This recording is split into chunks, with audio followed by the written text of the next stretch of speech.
یوصیکم اللہ فی اولادکم للذکر مثل حظ الانثیین۔ اللہ تعالیٰ کا یہ نظام ہے دنیا کے اندر، جو آیا اس نے دنیا سے جانا ہی جانا ہے۔ قرآن مجید کے اندر 3 مقامات پہ اللہ تعالیٰ نے ایک ہی لفظ ارشاد فرمایا کل نفس ذائقۃ الموت۔ اللہ تعالیٰ ایک بار بھی کہہ دیتے تو مسئلہ حل ہو جانا تھا، لیکن اللہ رب العالمین نے بار بار کہا کل نفس ذائقۃ الموت، ہر شخص نے موت کا ذائقہ چکھنا ہے، اور جو بھی اس کائنات کے اندر آیا اس نے جانا ہی جانا ہے۔ تو اللہ رب العالمین نے ہمیں وہ دین دیا ہے، دین اسلام، جو کامل مکمل دین ہے، جس کے اندر اگر بچہ پیدا ہوتا ہے تو اس کی پیدائش کی خوشی کے احکامات بھی موجود ہیں، اگر کوئی فوت ہوتا ہے دنیا سے جاتا ہے تو اس کے احکامات بھی موجود ہیں، اور اس کے درمیان پوری زندگی گزارنے کے اصول، طریقے اور ضابطے اللہ تعالیٰ نے اسلام کے اندر عطا فرمائے۔ اس لیے فرمایا الیوم اکملت لکم دینکم واتممت علیکم نعمتی، آج میں نے تمہارے لیے تمہارا دین مکمل کر دیا ہے۔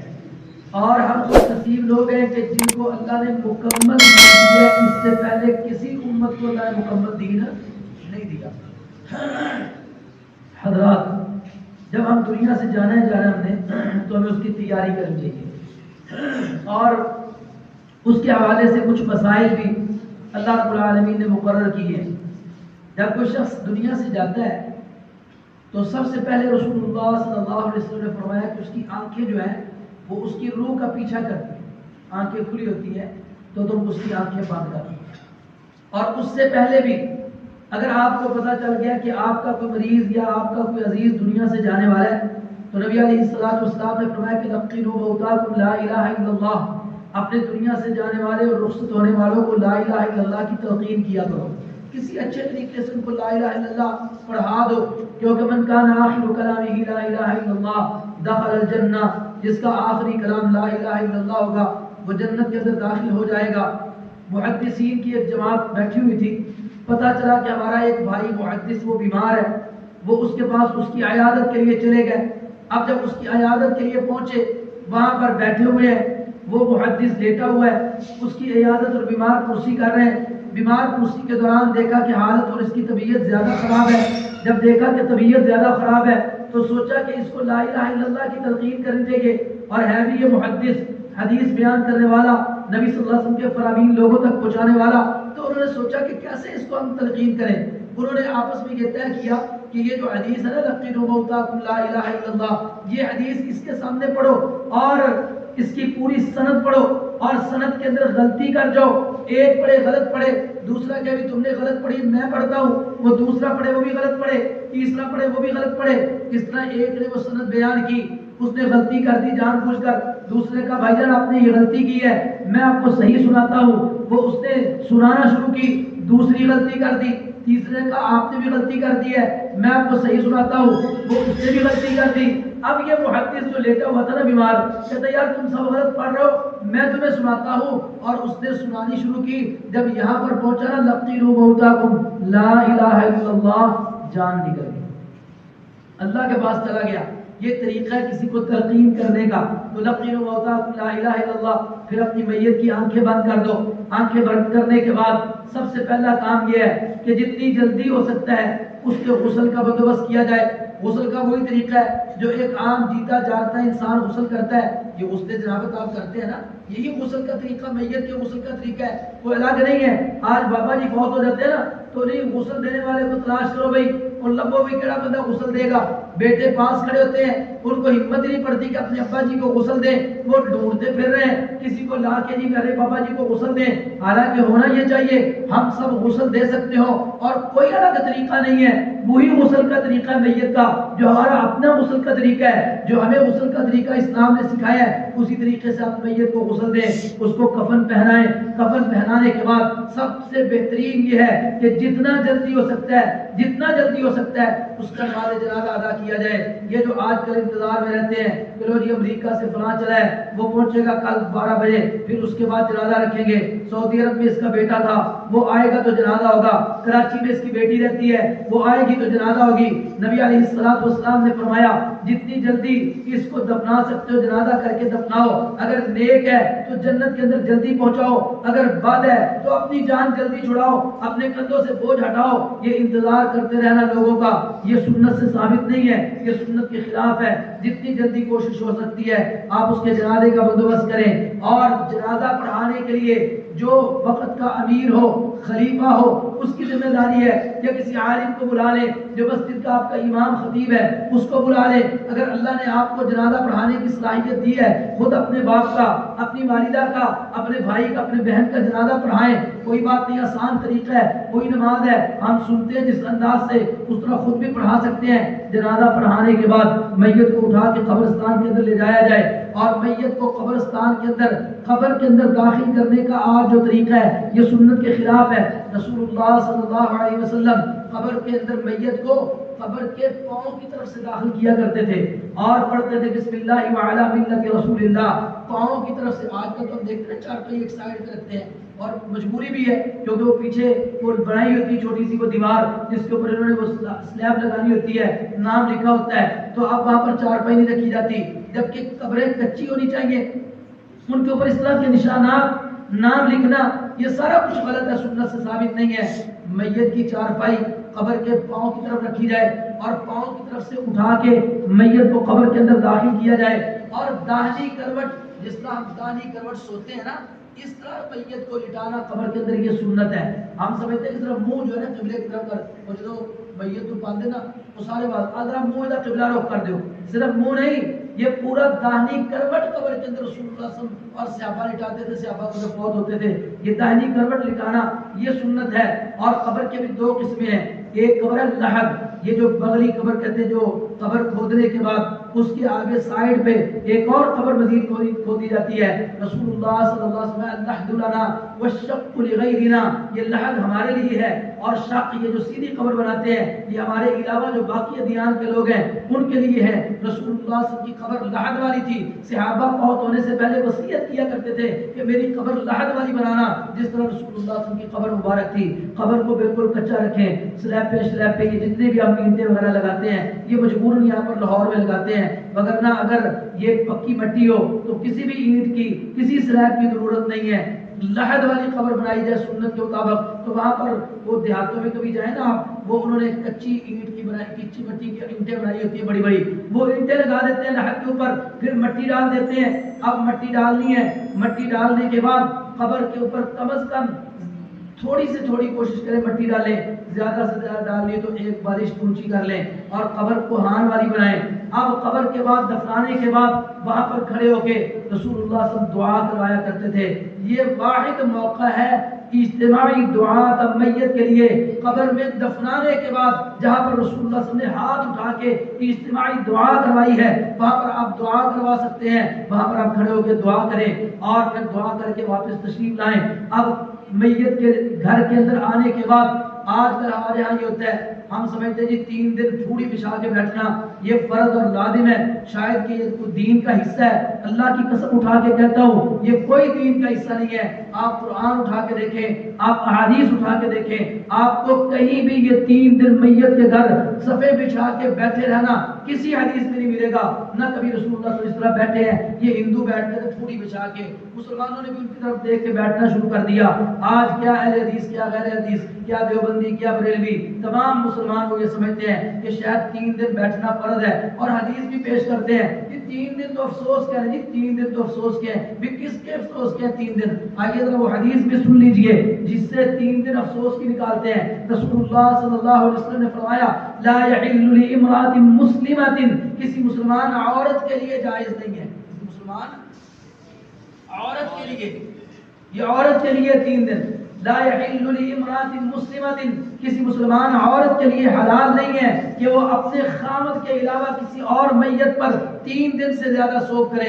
اپنے خامد پر 4 ماہ 10 دن سوگ کرے گی، جس کو ہم عدت کہتے ہیں، وہ عدت گزارے گی۔ باقی زیادہ سے زیادہ عورت کو اجازت ہے وہ 3 دن سوگ کر سکتی ہے۔ اور سوگ کس چیز کا نام ہے؟ ام حبیبہ رضی اللہ تعالی عنہ کے بھائی دنیا سے رخصت ہو گئے، فوت ہو گئے، 3 دن گزرے، 3 دن کے بعد اپنی لونڈی کو کہنے لگی وہ ذرا مہندی لے کے آؤ. مہندی لائی گئی، انہوں نے اپنے ہاتھوں پہ لگا لی.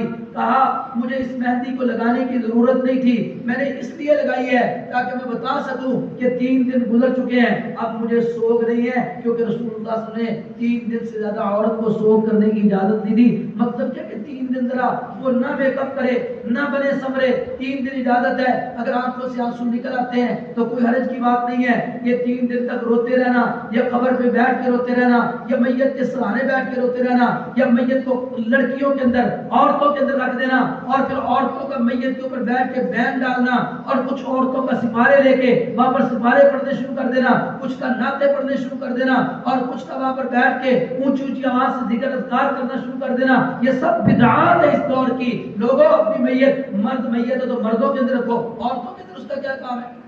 میت کو نہلا کے لا کے عورتوں میں رکھ دیتے ہیں، وہ بین ڈالنا شروع کر دیتی ہیں، جنازہ نہیں اٹھانے دیتی، جنازہ لیٹ ہو جاتا ہے ان کی وجہ سے، وہ چارپائی کو چمٹ جاتی، سانو بھی نال لے جا، سانو بھی نال لے جا. اللہ کی قسم فرشتہ آ جائے، اللہ کو پتہ جائے ان کو نال جانا ہے، نہیں جانا ہے.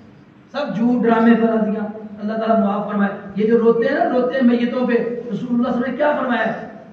ایک رونا ہے، یہ آنکھوں سے آنسو کا نکلنا، اس کی اجازت ہے، اس کی پابندی نہیں ہے. آپ رو سکتے ہیں، آنکھوں سے آنسو نکال سکتے ہیں، لیکن یہ شور ڈالنا، بین ڈالنا، اور پھر یہ اللہ رب العالمین کے شکوے کرنا جو آج ہم میتوں کے موقع پر دیکھتے ہیں. نبی صلی اللہ علیہ وسلم المیت یعذب ببکائی اہلہ، لوگوں میت کو اس کے گھر والوں کے رونے کی وجہ سے عذاب دیا جاتا ہے. یہ رو کے آپ میت کے ساتھ کوئی پیار نہیں جتلا رہے. روتی تو اس لیے ہے نا کہ جی پتہ چلے میرا بڑا ادھر تعلق سی، مینوں بڑا دکھ ہوا ہے، یہ جان تو مینوں بڑی محبت سی. یہ محبت نہیں جتلا رہے، آپ تو میت کا بیڑا غرق کر رہے ہیں. آپ کی وجہ سے میت کو عذاب ہو رہا ہے. المیت یعذب ببکائی اہلہ، رسول اللہ صلی اللہ علیہ وسلم کے اس کے رونے کی وجہ سے، اس کے گھر والوں کے رونے کی وجہ سے میت کو عذاب دیا جاتا ہے. تو یہ عورتوں کے اندر مردوں کی میتیں رکھ دینا یہ کوئی بات ہے؟ آپ مرد فوت ہوا تو مردوں کے اندر اس کی میت رکھیں، عورت فوت ہوئی تو عورتوں کے اندر اس کی میت رکھیں. اور یہ 3 دن پھوڑی بچھا کے بیٹھنا، میں اس پہ بات کر رہا تھا، اور یہ روتے رہنا اور اس طرح کے کام، یہ سنت سے ثابت نہیں ہے. میں اس کی مخالفت بھی نہیں کر رہا، میں نہیں کہتا کہ آپ اٹھا دیں، مطلب یہ بتا رہا ہوں کہ یہ سنت سے ثابت نہیں ہے، کوئی فرض نہیں ہے. مرد کے لیے تو 1 منٹ کا بھی سوگ نہیں ہے، 1 منٹ کا بھی سوگ نہیں ہے، یہ عورتوں کے لیے ہے. بعد آپ کہتے ہیں جی تعزیت کے لیے لوگوں نے آنا ہوتا ہے تو پھر کہاں ڈھونڈتے پھریں گے؟ وہ میرے بھائیوں سب سے بہترین تعزیت نماز جنازہ ہے. اگر آپ کسی کے خیر خواہ ہیں نا، کسی کے ساتھ تعزیت کرنی ہے، کسی میت کا فائدہ کرنا ہے، آپ اس کے جنازے کے اندر شرکت کریں.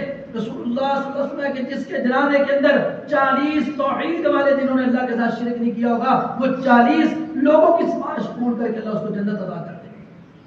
آپ وہاں پر سفارش کریں. یہ بات میں جو جاتے ہیں کہ منہ دکھانے کے لیے جاتے ہیں، بھی نام گیا تو انہوں نے اپنا لوگ ساڑھا ابا مان گیا جیسے آیا بھی نہیں ساڑھے کا، اس لیے صرف جاتے ہیں. جس جانے کا کیا فائدہ جو آپ کسی کو دکھانے کے لیے جا رہے ہیں؟ جانے تو اللہ کی رضا کے لیے جائیں. اور کہتے جی تعزیت کرنے پھر کہاں پہ جائیں؟ بھائی مسجد کے اندر ملاقات ہو سکتی ہے نماز کے لیے، اور بے شمار جگہ ہیں ملاقات وہاں پر ہو سکتی ہے جب بھی. اور یہ بھی کوئی فرض نہیں ہے کہ آپ 3 دن کے اندر اندر ہی تعزیت کر سکتے ہیں، 3 دن کے بعد نہیں کر سکتے. اگر آپ کی 3 دن کے بعد ملاقات ہوئی تو بعد میں تعزیت کر دیں، کوئی اس کی بات نہیں ہے. اور پھر یہ میت کے جو معاملات ہیں ان کو سنبھالنا ضروری ہے. یہ جہاں پر میں آج خاص طور پر آپ سے بات کیا کرنا چاہتا ہوں، میت کے معاملات. میت کے معاملات کیا ہیں؟ 3 معاملات ہیں میت کے. میت جب چیز کو چھوڑ کے جاتی ہے، ترکہ ورثہ جس کو وراثت آپ کہتے ہیں، یہ جو وراثت کے مسائل ہیں نا یہ بڑے اہم ہیں. رسول اللہ صلی اللہ علیہ وسلم نے ان کو سیکھنے کا حکم دیا ہے، ان کو سیکھنے کا، ہر مسلمان کو سیکھنے کا حکم دیا ہے. اور وراثت کو اسلام کی زبان میں فرائض کہتے ہیں. کیا کہتے ہیں؟ فرائض. آپ جانتے ہیں نا فرائض کس کو کہتے ہیں؟ جو فرض چیز ہوتی ہے، جس کا سیکھنا بھی فرض ہے، جس کے معاملات کو حل کرنا بھی فرض ہے. آج ابا جی فوت ہو جاتے ہیں، 10 سال کے بعد یاد آتا ہے کوئی ایسی وراثت تقسیم کرنی ہے، پھر مسئلے پوچھتے پھرتے رہے، پھر لڑائیاں آپس میں، بہنا پر آ لڑ رہے تھے. بھائی جب میت دنیا سے چلی گئی، ابا جی فوت ہو گئے، اماں جی فوت ہو گئی، جو بھی شخص فوت ہو گیا، اب اس کی وفات کے بعد سب سے پہلا کام آپ نے کیا کرنا ہے؟ آپ نے دیکھنا ہے اس نے جو مال چھوڑا وہ کتنا ہے، اس کے مال میں سے آپ نے اس کا کفن دفن کا بندوبست کرنا ہے. یہ جو کفن دفن کا بندوبست ہے نا، یہ وراثت میں سے ہے، میت کے مال میں سے ہے. ہمارے یہاں پتہ کیا چلتا ہے؟ وہ کڑم لے کے آئیں گے. کون لے کے آئیں گے؟ کڑم لے کے آئیں گے کفن. یہ ہمارے یہاں ہندوؤں کی رسم چلتی ہے, کڑموں نے کفن دینا ہے. اللہ کے لیے اپنے بچوں کی تربیت کریں. ہم مار جائیں تو ہمارے کڑموں سے نہ لینا, ہمارے مال میں سے دینا. مصعب ابن عمیر رضی اللہ عنہ کا واقعہ آپ نے سنا ہے, جب شہید ہوئے احد کے اندر, تو جب ان کو دفن کیا گیا, تو جب ان کو کفن دیا گیا تو پتہ ہے ان کا کفن اتنی چھوٹی چادر تھی, اگر پاؤں پہ دیتے تھے تو چہرہ ننگا ہو جاتا تھا, اور چہرہ اگر چہرے پہ دیتے تھے تو پاؤں ننگے ہو جاتے تھے. پھر رسول اللہ کہ اس کے چہرے کو ڈھانپ دو اس چادر کے ساتھ اور پاؤں پر اذخر گھاس ڈال دو. وہ ایک چھوٹی سی چادر کیوں دی گئی تھی؟ کوئی کپڑے کی کمی تھی مدینے کے اندر؟ نہیں, اس کی وجہ یہ تھی کہ مصعب بن عمیر کی وراثت میں صرف وہ ایک چادر ہی موجود تھی جس کا اس کو کفن دیا گیا, اور وہ چیز موجود نہیں تھی. یہ ہمارے علماء مسائل بھی پورے بیان نہیں نہ کرتے, آدھی بات بیان کرتے ہیں جتنا کو آپ کو بتانا تھا انہوں نے. وہ مصعب بن عمیر رضی اللہ عنہ کے پاس صرف ایک چادر تھی جو اتنی چھوٹی تھی, کسی اور سے کفن نہیں مانگا گیا, اسی چادر کے اندر کفن دیا گیا, چاہے اس کے پاؤں کو پر آئی یا نہیں آئی, اس خر گھاس ڈال کے رسول اللہ نے اس کو کفن دے دیا. حضرات محترم, یہ میت کے مال میں سے کفن دفن کا بندوبست کرنا. اور اس کے بعد دوسرے نمبر پہ, میت کے دل میں اگر قرضہ ہے تو سب سے پہلے اس کا قرضہ ادا کرنا. اللہ کی قسم اٹھا کے کہتا ہوں, جب تک آپ میت کے ذمے قرض ادا نہیں کرتے وہ مال وراثت بن ہی نہیں سکتا, آپ اس کو تقسیم کرنے کے حقدار ہی نہیں ہیں. آج یہاں پر کیا ہوتا ہے, جنازہ ہوتا ہے اور ہمیں کہہ دیتے ہیں مولویوں کو گناہ گار کرنے کے لیے, مولوی صاحب اعلان کر دو ساڈے ابے دے کندھے آج قرض تو فارغ ہیں, یہ ہن پاک ہے اسی دے آگے. کتنے جنازے میں نے پڑھائے ہیں اور وہاں پر مجھ سے اعلان کروایا گیا کہ قرض ہم اپنے ابو کا بعد میں دیں گے, اور اللہ کی قسم نہیں دیتے, نہیں دیتے, بھابی نہیں دیتے, اہل حدیث نہیں دیتے, قرآن و حدیث کو ماننے والے. ابا جی فوت ہو گئے, قرض نہیں دے رہے, واپس کر رہے. جنازے پہ اعلان کیا کہ ہمارے ابا جی کا کندھا فارغ ہے. اللہ کی قسم کوئی کندھے فارغ نہیں ہوتے. رسول اللہ صلی اللہ علیہ وسلم کے پاس ایک میت لائی گئی, اللہ کے نبی علیہ السلام کے پاس جب جنازہ آتا تو آپ پوچھتے اس نے قرضہ تو نہیں دینا کسی کا؟ پوچھا آپ نے قرضہ دینا اس نے؟ جی بالکل اس کے ذمہ قرضہ ہے. رسول اللہ صلی اللہ علیہ وسلم نے صحابی کا جنازہ پڑھانے سے انکار کر دیا, فرمایا تم اس کا جنازہ پڑھا لو, میں اس کا جنازہ نہیں پڑھوں گا, یہ قرض اتنی بری بلا ہے. ایک صحابی آ گیا, حضور یہ تو بات اچھی نہیں ہے کہ اس صحابی کی میت پڑھی اور آپ کہیں میں نے جنازہ نہیں پڑھانا. کوئی بات نہیں, آپ جنازہ پڑھائیں, اس کا قرضہ میں اپنے ذمہ لیتا ہوں. رسول اللہ صلی اللہ علیہ وسلم نے اعلان کیا, بھائی یہ میرا صحابی اس کا قرضہ اپنے ذمہ لے رہا ہے, یہ ادا کرے گا. جنازہ پڑھا دیا. جنازہ پڑھانے کے بعد مسجد میں اس صحابی سے ملاقات ہوئی, پوچھا وہ جو قرضہ اپنے ذمہ لیا تھا وہ ادا کر دیا ہے؟ کہنے لگا نہیں جی نہیں, ابھی تو نہیں ادا کیا, آج ہی بات ہوئی ہے, میں انتظام کر کے دے دیتا ہوں. رسول اللہ نے جلدی کرو. دوبارہ دوسرے دن مسجد نبی میں تو آپ نے پھر روک لیا, ادھر آؤ, قرضہ دے دیا ہے؟ جی ابھی میں وہ قرضہ دے کے آ رہا ہوں. رسول اللہ صلی اللہ علیہ وسلم نے ابھی تمہارے بھائی کی جان چھوٹی ہے. قرض اپنے ذمے لے لینے سے جان نہیں چھوٹنی. صحابی کا قرض جب صحابی نے ادا کیا تو رسول اللہ نے کہا تمہارے بھائی کی جان چھوٹی ہے. مطلب یہ ہے کہ اگر قرضہ ہے میت کے ذمے, اس کے ورثاء پر فرض ہے, لازم ہے, اس کی وراثت میں سے, اس کے چھوڑے ہوئے مال میں سے, اس کی کوٹھی میں سے, اس کے مکان میں سے بیچنا پڑتا ہے تو بیچیں, گاڑی بیچنی پڑتی بیچیں, گھر میں سامان بیچنا پڑتا تو بیچیں. تو سب سے پہلے اس کا قرضہ ادا کریں. قرضہ ادا کرنے کے بعد اگر مال بچ جائے تو پھر دوسرا کام کیا کرنا ہے؟ وصیت دیکھیں. وصیت جانتے ہیں آپ کس کو کہتے ہیں؟ وصیت. وصیت کہتے ہیں کہ تو بندہ مرنے سے پہلے یہ کہہ جائے کہ میرے مال میں سے اتنا حصہ اللہ کے راستے میں خرچ کر دینا. اس کو کہتے ہیں وصیت. وصیت کے اندر دو باتوں کا خیال رکھنا فرض ہے. آپ بھی وصیت کر سکتے ہیں, میں بھی کر سکتا ہوں, بلکہ وصیت کے احکامات رسول اللہ صلی اللہ علیہ وسلم نے فرمایا کسی بھی مرد پر, عورت پر 3 راتوں سے زیادہ نہ گزرے کہ اس کے پاس لکھی ہوئی وصیت موجود ہو. اس کے یہ میں آج کل وصیت کے بارے میں پتہ ہی نہیں ہے, اس سنت کو ہم نے چھوڑ دیا ہوا ہے. وصیت لکھنی چاہیے, تو وصیت ہونی چاہیے اس کے پاس. تو وصیت کے بارے میں 2 باتیں یاد رکھنی ہیں. زیادہ سے زیادہ 1/3 مال کی وصیت کر سکتے ہیں, اس سے زیادہ کی. آپ کے پاس 1 لاکھ روپے ہے, آپ اس میں سے 33,000 کی وصیت کر سکتے ہیں کہ یہ 33,000 مسجد کو دے دینا, مدرسے کو دے دینا, یہ مجاہدین کو دے دینا, فلسطین میں بھیج دینا, فلاں جگہ پر دے دینا. اس سے زیادہ کہ باقی وارثوں کا مال ہے، آپ اس سے زیادہ وصیت نہیں کر سکتے، 1/3 مال کی وصیت۔ دوسری فرمایا لا وصیت لوارث، وارث کے لیے وصیت نہیں ہے، جس کا حق اللہ نے رکھ دیا نا وراثت کے اندر۔ آج ہی میرا پتر بڑا نیک ہے، اب میری یہ 4 دکانیں نے باقی تقسیم کر دے کہ ایک میں کلے نو دیتی، یہ حرام ہے۔ اگر ایسی کوئی وصیت کر جاتا ہے تو اس وصیت کو ختم کرنا ضروری ہے، اور اس وصیت کو توڑ کر وہ سب بچوں میں برابر تقسیم کرنا سنت کے مطابق یہ ضروری ہے۔ تو وصیت وارث کے لیے نہیں ہوتی، وارث کے لیے نہیں ہوتی، وصیت ہوتی اس کے لیے جو وارث نہیں ہے، اللہ کے گھر کے لیے کر جائیں، مدرسے کے لیے کر جائیں، کسی رشتہ دار کے لیے کر جائیں، کسی بیوہ کے لیے کر جائیں، کسی نیکی کے کام کے لیے وصیت کر جائیں، یہ اجازت ہے۔ 1/3 مال کی زیادہ سے زیادہ، دوسرا وارثوں کے لیے نہیں کرنی، غیر وارث کے لیے کرنی۔ اگر وصیت موجود ہے تو قرض ادا کرنے کے بعد سب سے پہلے فرض ہے کہ اس کی وصیت کو پورا کیا جائے۔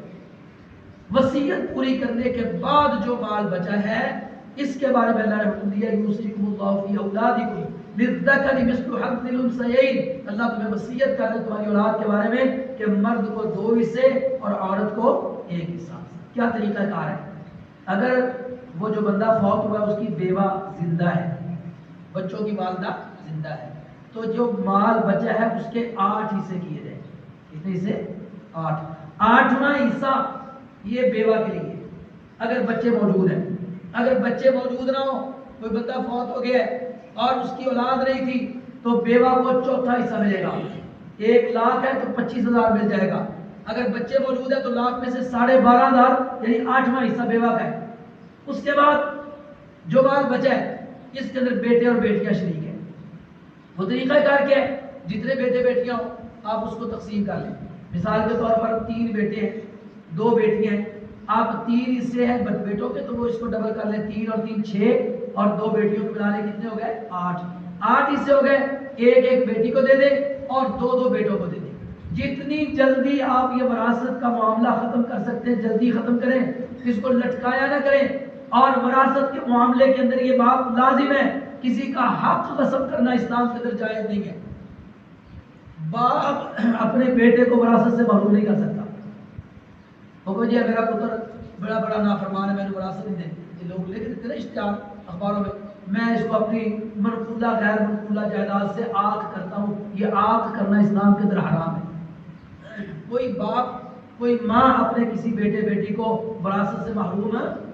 ہاں کچھ چیزیں ہیں جس سے وراثت سے بندہ محروم ہو جاتا ہے، وہ کون سی ہیں؟ اگر بیٹا باپ کو قتل کر دے، بیٹا باپ کو قتل کر دے، پھر اس قاتل بیٹے کو باپ کی وراثت نہیں ملے گی۔ یا بیٹا کافر ہو باپ مسلمان ہو تو اس کافر بیٹے کو مسلمان باپ کی وراثت نہیں ملے گی۔ باقی کوئی ایسی بات نہیں ہے کہ جس سے آپ وراثت سے محروم کر سکیں، وراثت سب میں دے دی۔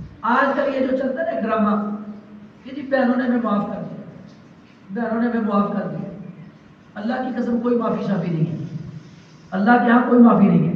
کوئی بندہ یہ نہ کہ میری بہنوں نے مجھے معاف کر دیا ہے، اس کا پورا حق جو بنتا ہے اللہ نے وہ دے۔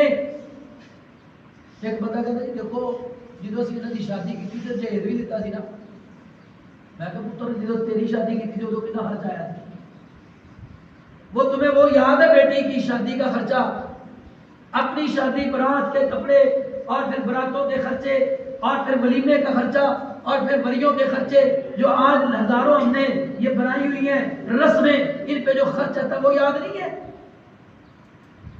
تو یہ کوئی بات نہیں ہے کہ جی ہم نے جہیز دے دیا وراثت کھا گئے، نہیں، جہیز دے نہ دے وہ اور بات ہے، وراثت میں ان کا حصہ ضروری ہے وہ ادا کریں۔ مجھے ایک بندہ کہتا ہے جی مجھے معاف کر دیا انہوں نے، میں نے کیسے معاف کر دیا؟ کہتی ہے جو وہ کہتی ہے اسی لانی ہی نہیں۔ میں نے کہا پتا آپ کیا کریں، آپ ان کا جو حصہ ہے نا پیسے اگر نقد ہے یا سونا چاندی ہے یا برتن ہے کوئی چیز ہے تو اپنے آپ کو دے دیں، بہن جی اپنے گھر لے جائیں، گھر لے جانے کے بعد اپنے میاں سے اپنے بچوں سے مشورہ کریں، اگر وہ کہنا کہ نہیں واپس دے دو پھر واپس لے آنا، تو میں دیکھتا ہوں کون ماں کی بیٹی واپس کرتی ہے آپ کو۔ یہ سب ڈرامے نہیں، زمین ہے نا مکان ہے اپنی بہن کے نام لگائیں اس کا حصہ، اس کے نام کی رجسٹری کروا کے اس کو قبضہ دیں، پھر وہ کہہ لو جی اب میں واپس کرتی ہوں تمہیں معاف کرتی ہوں، پھر معاف ہے۔ یہ گھر بیٹھی جناب. اب بہنوں کو بیچاریوں کو پتا ہے کہ اگر میں نے معاف نہ کیا تو انہیں ساری زندگی بولنا ہی نہیں میرے ساتھ. میں نے کہا بہنا تو میرے تھڑے دن چڑھ, اور میں اللہ کی قسم کھا کے تو میرے خود اچھے واقعات دیکھے. جن بہنوں نے وراثت, میری ایک وہ مسجد میں آتی تھی ہماری بہن نماز پڑھنے کے لیے, مسجد کی صفائی ستھرائی بھی کرتی تھی. ابا جی بہت ہو گئے, بعد میں انہوں نے وراثت جو تھی وہ بھائیوں کے نام لگا دی, جس طرح ہوتا ہے آج کل ڈرامے بازی, معاف کر دیا. بعد میں کسی میرے جیسے عالم دین مولوی سے, طالب علم سے مسئلہ سن لیا اس نے کہ یہ جو عورتیں اپنی وراثت اپنے بھائیوں کو دے دیتی ہیں نا, یہ جائز نہیں ہے شریعت کے اندر. یہ آپ کی اولاد کا حق ہے, آپ اپنی اولاد کا حق غصب کر کے اپنے بھائیوں کو نہیں دے سکتے. کوئی کسی کا حق غصب کر کے کسی دوسرے کو نہیں دے سکتا. یہ آپ کی اولاد کا حق ہے, آپ کے بعد ان کو ملنا ہے, آپ غصب نہیں کر سکتی. اس کو یہ مسئلہ بڑا پریشان لگا کہ اب یہ کیا بنے گا.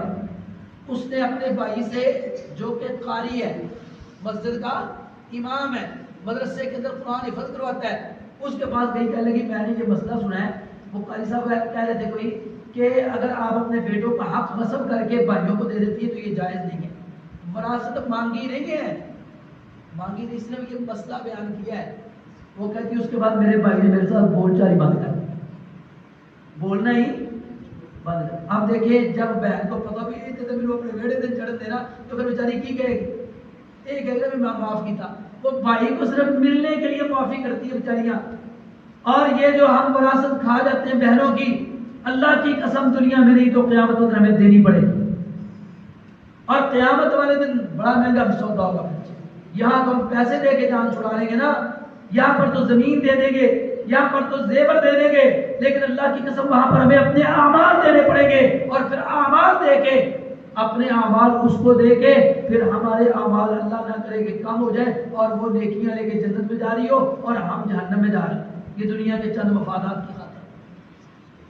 اور ایک اور بدعت آج کل ہمارے ماں باپ نے نکالی ہوئی, بندہ بہت ہو گیا, دوسرے دن آ جائیں گے, اب قاری صاحب ساڑھے گھر آئے درس قرآن رکھے, درس قرآن سنے نا آپ نے. آج کل بندہ بہت ہو جاتا ہے, میت کے گھر دوسرے دن آ جاتے ہیں درس قرآن. میں نے کہا یہ کام کا درس قرآن ہے, بریلوی کرے ختم قرآن کے نام پہ وہ بدعت, اور اہل حدیث کرے درس قرآن کے نام پہ یہ جائز ہو جائے گا. اللہ کی قسم میت کے گھر کے اندر درس قرآن بھی بدعت ہے. صحابہ کرام رضوان اللہ علیہم اجمعین فرماتے ہیں ہم میت کے گھر کے اندر کسی قسم کا اکٹھ کرنا نوحہ خوانی میں شمار کرتے تھے, اور رسول اللہ صلی اللہ علیہ وسلم کا جو نوحہ خوانی کرتا ہے اس کا میرے ساتھ کوئی تعلق نہیں. یہ درس نہیں ہے, یہ پٹنا ہے. ایک بندہ اپنے سینے پہ ہاتھ رکھ کے پٹ رہا ہے اور ایک مولوی درس قرآن دے رہا ہے. اللہ کی قسم یہ دونوں برابر ہیں, حرام ہے اس وقت جا کے درس قرآن دینا. ہم اللہ کے رسول سے زیادہ مدرس بن گئے, اللہ کے رسول سے زیادہ عالم بن گئے, اللہ کے رسول سے بڑے فاضل بن گئے.